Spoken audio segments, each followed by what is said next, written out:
নবী বলেছেন স্বামীর অনুমতি ছাড়া স্ত্রী যদি এই তিনটি কাজ করে তাহলে সেই স্ত্রীর জন্য জান্নাত হারাম হয়ে যাবে এবং সেই স্ত্রীকে সারা জীবন জাহান্নামের শাস্তি ভোগ করতে হবে। সেই নারীর জীবনে যতই আমল থাকুক তার আমলের কোনো মূল্য থাকবে না। কি সেই তিনটি কাজ যা স্বামীর অনুমতি ছাড়া স্ত্রী করতে পারবে না? প্রিয় দর্শক, অবশ্যই ভিডিওটি সম্পূর্ণ দেখবেন এবং বেশি করে শেয়ার করে দিবেন যেন আমাদের মা বোনেরা ও স্ত্রীরা এই তিনটি কাজ ভুল না করে। সতর্ক করতে অবশ্যই ভিডিওটি শেয়ার করে দিবেন। আপনারা যারা বিয়ে করেছেন তারা অবশ্যই আলহামদুলিল্লাহ কমেন্ট করবেন এবং যারা আগামীতে বিয়ে করার সিদ্ধান্ত নিয়েছেন তারা অবশ্যই ইনশাআল্লাহ কমেন্ট করবেন। আল্লাহ আমাদের সবাইকে কবুল করুক, আমিন। তো চলুন বেশি কথা না বলে শুরু করি আজকের ভিডিও। 1 নম্বরে, স্বামীর অনুমতি ছাড়া কোনো স্ত্রী নফল নামাজ অথবা নফল রোজা আদায় করতে পারবে না। প্রিয় দর্শক, নফল নামাজ হলো এমন একটি ইবাদত যা আমাদের ফরজ নামাজের ঘাটতি পূরণ করবে, কিন্তু বিবাহিত নারীর ক্ষেত্রে নফল নামাজ আদায় করতে হলে অবশ্যই স্বামীর অনুমতি লাগবে। এমনকি নফল রোজা পালন করার জন্য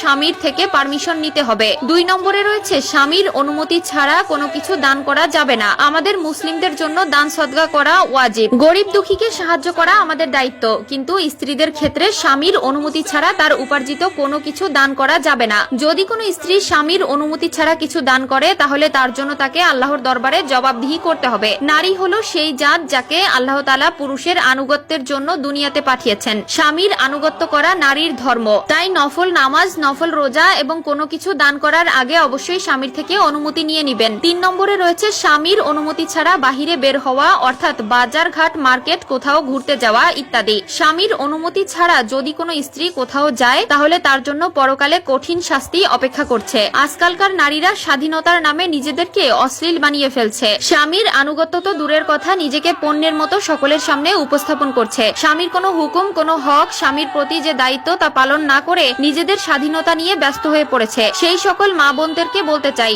সময় থাকতে নিজেকে শুধরে নিন, নয়তো এই দুনিয়ায় পার পেয়ে গেলেও পরকালে আল্লাহর কাঠগড়া থেকে কোথাও পালাতে পারবেন না। আপনার সকল পাপ কর্মের হিসাব সেদিন দিতে হবে। আপনি যদি ইমানদার হয়ে থাকেন, পরকালে জান্নাতে আপনি আপনার স্বামীর সাথে থাকতে পারবেন। প্রিয় নবী বলেছেন, জান্নাতে স্ত্রীর চেহারার সৌন্দর্য এতটা সুন্দর হবে যে এক পলকে 40 বছর পার হয়ে যাবে। সুবহানাল্লাহ। এছাড়াও আপনি যদি অন্য কারো হক নষ্ট করেন, আপনি যতই ইমানদার হন না কেন, আপনি কখনোই জান্নাতে প্রবেশ করতে পারবেন না যতক্ষণ না ওই ব্যক্তি আপনাকে ক্ষমা করবে। প্রিয় দর্শক, কখনো কি চিন্তা করেছেন এই পৃথিবীতে যখন আপনি এসেছিলেন তখন এক দুর্বল শিশু হয়ে দুনিয়ায় এসেছিলেন, আবার যখন আপনি এই দুনিয়া থেকে চলে যাবেন তখন দুর্বল হয়েই চলে যাবেন। জন্মের সময় আপনাকে অন্য কেউ গোসল করিয়েছিল, মৃত্যুর পরেও আপনাকে অন্য কেউ গোসল করাবে। আপনার জন্মে যেরকম মানুষ অনেক খুশি হয়েছিল, ঠিক তেমনি আপনার মৃত্যুতে মানুষ কান্না করবে। দুনিয়াটা আমাদের জন্য চিরস্থায়ী নয়। আমরা একা এসেছি, আবার একাই চলে যাব।